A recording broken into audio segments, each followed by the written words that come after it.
दोस्तों, इस जगह पर जिन्नात नमाज पढ़ने आते हैं, इसलिए लोग यहाँ पर आकर ना फूल चढ़ाते हैं, चादर चढ़ाते हैं और अपनी मन की दुआ मांगते हैं और सिर्फ पीछे मुड़ के नहीं देखते, दुआ मांग के सीधे चले जाते हैं। और उनका ये कहना है कि ऐसा करने पे उनकी सारी दुआएं कबूल हो जाती हैं, सारी जो उनकी मुराद होती है वो सभी मुरादें उनकी पूरी हो चुकी है। दोस्तों, ऐसा कहा जाता है कि पहले पैसे डालो फिर अगरबत्ती जलाओ, यही तरीका है जिन्नातों तक अपनी बात पहुंचाने का। ये देखिए, ये भाई ने अब अगरबत्ती जलाई, अगरबत्ती लगा दी यहाँ पे इसमें। दोस्तों, दिल्ली एक ऐसी जगह है जहाँ का हर एक पत्थर अपने अंदर सैकड़ों साल की कहानी छुपाए बैठा है।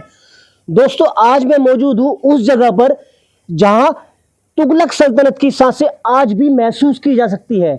जी हाँ दोस्तों, मैं बात कर रहा हूँ फिरोज शाह कोटला की। दोस्तों, ये ऐतिहासिक इमारत है दिल्ली में ITO के पास और इसे बनवाया था लगभग 1400 ईस्वी में, यानी कि 600 साल पहले। जो तुगलक वंश के सुल्तान थे ना, फिरोज शाह तुगलक, उन्होंने इसको बनवाया था। इस किले का निर्माण उन्होंने ही करवाया था। दोस्तों, जब दिल्ली में मोहम्मद बिन तुगलक का शासन था तो दिल्ली पे बार बार हमले हो रहे थे, दिल्ली बार बार उजड़ रही थी और कमजोर पड़ रही थी। तो उसी दौरान फिरोज शाह तुगलक ने नई राजधानी बसाने का फैसला किया और इसे फिरोजाबाद, इसको फिरोजाबाद का नाम दिया गया और ये नई राजधानी बसाई गई। फिरोज शाह तुगलक ने यहाँ पर एक शानदार किले का निर्माण कराया। दोस्तों, फिरोज शाह तुगलक ने यमुना नदी के किनारे एक शहर बसाया और जिसका नाम रखा गया फिरोजाबाद। उन्होंने अपने फिरोज शाह तुगलक ने अपने नाम पे ही इस शहर को बसाया और फिरोजाबाद उसका नाम रखा। और फिरोजाबाद के अंदर जो किला बनाया गया ये वही है फिरोज शाह कोटला।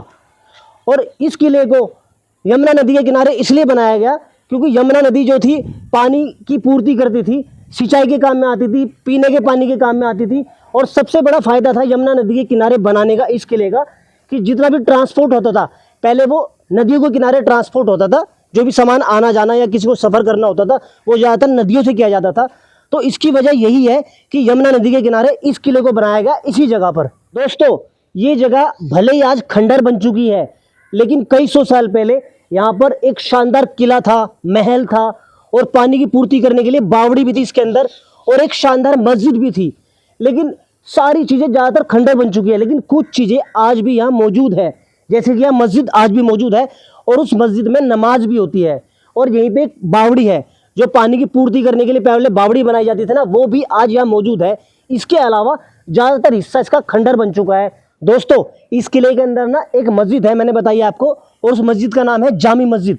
मैं उस आज मस्जिद को दिखाने वाला हूँ, मस्जिद को एक्सप्लोर करने वाला हूँ। आइए मेरे साथ, चलिए मैं आपको मस्जिद दिखाता हूँ, कितनी शानदार मस्जिद है। लेकिन दोस्तों, यहाँ के लोकल लोगों का ये भी कहना है कि उस मस्जिद के अंदर जिन्नात नमाज पढ़ते हैं, ऐसा भी यहाँ के लोगों का कहना है। अब इस बात में कितनी सच्चाई है और कितनी झूठी है ये मुझे नहीं पता, खैर, लेकिन मैं चल के दिखाता हूँ आपको। और यहाँ अगर लाइट की बात करें ना, यहाँ लाइट बिल्कुल नहीं है। यहाँ के लोकल लोगों से मैंने बात की है तो उनका कहना है कि अगर यहाँ लाइट का बंदोबस्त किया जाता है ना तो जो जिन्नात है वो लाइट यहाँ जलने नहीं देते। यहाँ सिर्फ चिराग जलाए जाते हैं, दिए जलाए जाते हैं, जो कि जिन्नातों को पसंद होते हैं। दोस्तों, और दोस्तों, हर जुमेरात को, हर सोमवार को यहाँ इतनी भीड़ रहती है कि लोग यहाँ अपनी मन्नतें लेकर आते हैं और एक पेपर पे लिख के ना दीवारों पे लटका देते हैं अपनी मन्नतें। उनका मानना है कि जो जिन्नात है उनकी मन्नतें पूरी करते हैं, लोगों का यहाँ तक मानना है। लेकिन हालांकि ये सब चीज़ें गलत है।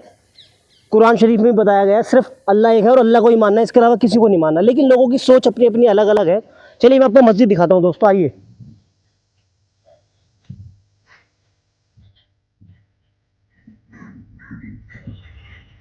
दोस्तों, वो देखिए, वो सीधे हाथ पे ये तो है मस्जिद का हिस्सा और ये उल्टा हाथ पे ये किले का हिस्सा है, महल का हिस्सा है। दोनों चीज़ें आमने सामने है बिल्कुल। अब मस्जिद की तरफ बढ़ चुके हैं। देखिए, मस्जिद का गुम्बद आपको दिखाई दे रहा है सीधा हाथ पे और ये संगमरमर की सीढ़ियाँ भी दिखाई दे रही है।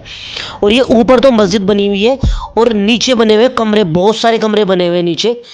और ये जो किले की सबसे ऊंची जगह है जिस पे मस्जिद बनाई गई है ना, ये किले की सबसे ऊंची जगह पे बनाई गई है। देखिए, मस्जिद भी आज खंडर बन चुकी है, मतलब एकदम ख़राब सी हालत में है। और देखिए, नीचे जो ये कमरे बने हुए हैं बहुत सारे, इसके अंदर ये भी किले का हिस्सा है, मतलब किले के ऊपर मस्जिद बनाई गई थी और नीचे किले का हिस्सा है ये। इसके अंदर लोग जाते हैं जुमेरात को, मन्नतें मांगते हैं, अपनी धागे बांधते हैं, चूड़ी बांधते हैं, कलावे बांधते हैं, अलग अलग सबकी मान्यता है। लेकिन आजकल तो इन सब दरवाज़ों को ना बंद कर दिया गया है, क्योंकि जो कपल होते हैं ना वो इसके अंदर एंट्री करके और इस चीज़ को बहुत गलत मैसेज दे रहे हैं लोगों को, गलत समाज को मैसेज जा रहा है, इसलिए इसको बंद कर दिया। और मेरे हिसाब से तो सही है, बंद कर दिया है। चलिए मस्जिद की तरफ चलते हैं, उधर से चलते हैं मस्जिद की तरफ। ये मस्जिद के अंदर घुसने का सीढ़ियाँ है सारी की सारी, ये है ना। आप चलते हैं मस्जिद की तरफ। देखो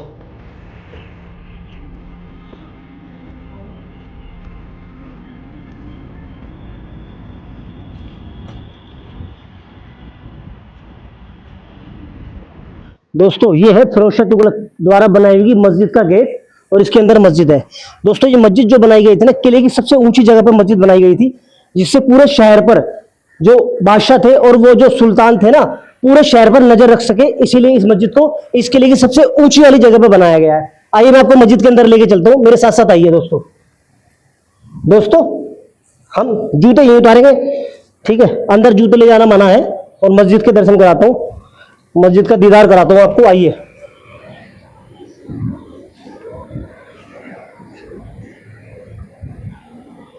तो ये है शानदार मस्जिद, आप देख सकते हैं। देखिए ये मस्जिद मस्जिद के साथ। दोस्तों कहा जाता है कि इस मस्जिद को भी किले के साथ साथ ही बनवाया गया था। यहाँ कभी शाही नमाज अदा होती थी और इसी मस्जिद से सल्तनत के फैसले भी होते थे। लेकिन असली रहस्य तो तब शुरू होता है कि जब रात में यहाँ लोग आने से कतराने लगते हैं। सामने मिंबर बना हुआ है नमाज पढ़ाने के लिए इमाम साहब का, और देखिए सामने बाकायदा नमाज का टाइम टेबल भी है बिल्कुल सामने। दोस्तों इतिहासकार बताते हैं कि फिरोज शाह तुगलक का दौर बेहद सख्त था। कई लोगों को न्याय के नाम पर यहीं पे सजा दी गई। कहा जाता है कि उन्हीं की अधूरी आत्माएं, उनकी परछाई आज भी इस मस्जिद में भटकती है। यहाँ तक है कि मस्जिद के कुछ हिस्सों में रात को मोबाइल की बैटरी जल्दी ख़त्म हो जाती है। कई लोगों ने यहाँ अजीब अजीब साए देखने तक का दावा किया है। दोस्तों ये देखिए एक अजीब सी चीज़ है, इस मस्जिद के अंदर ना एक गोल सा सर्कल है। या तो हो सकता है देखने में कोई कुआं हो, लेकिन ये तो फर्स्ट फ्लोर पे बना हुआ है। हो सकता है इसको बाद में भर दिया गया हो। अगर आपको कोई जानकारी है तो आप कमेंट सेक्शन में ज़रूर बताना दोस्तों इसके बारे में, अगर आपको पता है तो। दोस्तों ये देखिए सामने, ये भी मस्जिद का हिस्सा है, और इन हिस्सों के जो छोटे छोटे कमरे हैं ना, इसके अंदर कई सारे संदूक रखे हुए हैं। अब इस संदूक में मुझे नहीं पता क्या है, लेकिन मेरा अंदाज़ा ये है कि हो सकता है कि मस्जिद का कोई ज़रूरत का सामान हो, क्योंकि जितनी भी चटाइयाँ वगैरह वो भी है यहाँ, और हर एक उसमें ज़्यादातर संदूक रखे हुए हैं। अब संदूक में मस्जिद का ही सामान होगा मेरे अंदाजे से। लेकिन इस मस्जिद के उस पार देखिए, ये भी एकदम खंडर बन चुका है हिस्सा, ये भी महल का हिस्सा रहा होगा। बहुत सारे लाइन से कमरे बने हुए हैं, यहाँ पर कमरों के गेट हैं, लेकिन टूट चुके हैं काफ़ी हद तक। देखिए उसके पीछे भी एक कमरा बना है फर्स्ट फ्लोर पे उधर, है ना। और ये सब आंगन, ये सब हॉल रहा होगा उस दौर में। दोस्तों ये बैक साइड का हिस्सा था मस्जिद के। अब चलिए आगे चलते हैं। देखिए ये एक और संदूक रखा हुआ है, इन पे पेंट किया हुआ है जिससे बरसात में इस पे जंग ना लगे।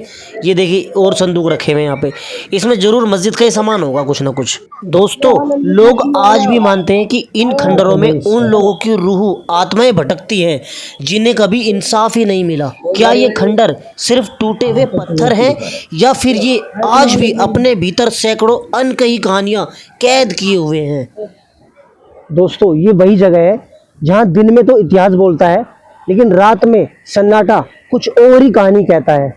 दोस्तों इस मस्जिद को लेकर लोगों का ये कहना है कि ये सिर्फ इंसानों की इबादत करने की जगह नहीं है, बल्कि जिन्नातों की भी इबादत करने की जगह है। मतलब इनका कहना ये है कि यहाँ जिन्नात भी नमाज पढ़ते हैं, ऐसा यहाँ के लोगों का कहना है। दोस्तों शाम के वक्त इस मस्जिद में लोगों को रुकना मना है, मतलब इसमें कोई रुक नहीं सकता, क्योंकि लोगों का ये कहना है कि यहाँ कई बार सफ़ेद कपड़ों में साए और अचानक ठंडी हवाएं महसूस की है लोगों ने, ऐसा यहाँ के लोगों का कहना है। दोस्तों एक बार ना मजाक में कुछ लोग इस मस्जिद के अंदर रुक गए थे सूरज ढलने के बाद, लेकिन जैसे ही सूरज ढलने के बाद उन्हें महसूस हुआ कि कोई चीज़ है जो उनके चारों तरफ चक्कर लगा रही है। मतलब उनके अंदर डर इतना ज़्यादा बढ़ गया था दोस्तों कि उन्हें बिना जूते पहने मस्जिद से बाहर भागना पड़ा, और उसके बाद उन्होंने कसम खाई कि सूरज ढलने के बाद इस मस्जिद में कभी दोबारा नहीं आएंगे। दोस्तों डर इतना बढ़ गया था उनके अंदर। दोस्तों इस जगह पर जिन्नात नमाज पढ़ने आते हैं, इसलिए लोग यहाँ पर आकर ना फूल चढ़ाते हैं, चादर चढ़ाते हैं और अपनी मन की दुआ मांगते हैं, और फिर पीछे मुड़ के नहीं देखते, दुआ मांग के सीधे चले जाते हैं। और उनका ये कहना है कि ऐसा करने पे उनकी सारी दुआएं कबूल हो जाती हैं, सारी जो उनकी मुराद होती है वो सभी मुरादें उनकी पूरी हो चुकी है। दोस्तों अब मैं मस्जिद से बाहर आ गया हूँ, और मस्जिद से बाहर आने के बाद ना किले का एक और शानदार हिस्सा दिखाने वाला हूँ आपको। देखिए ये किले का हिस्सा है, और इस किले के ऊपर ना ये अशोक स्तंभ लगाया हुआ है। दोस्तों आप देख रहे हैं सामने अशोक स्तंभ, इसे जो फिरोज शाह तुगलक थे ना वो हरियाणा के टोपरा से लेके आए थे, और ये लगभग इसकी उम्र बताई जाती है लगभग 2500 साल पुराना है ये अशोक स्तंभ। जो फिरोज शाह तुगलक थे ना, उन्हें पुरानी चीजों का बेहद शौक था, ज्यादा उन्हें गहरा लगाव था पुरानी चीजों से। और दोस्तों सबसे गजब बात, आश्चर्य वाली बात ये है दोस्तों कि ये ना हरियाणा से यहाँ लाया गया था बिना किसी मशीन के, बिना किसी क्रेन की मदद के।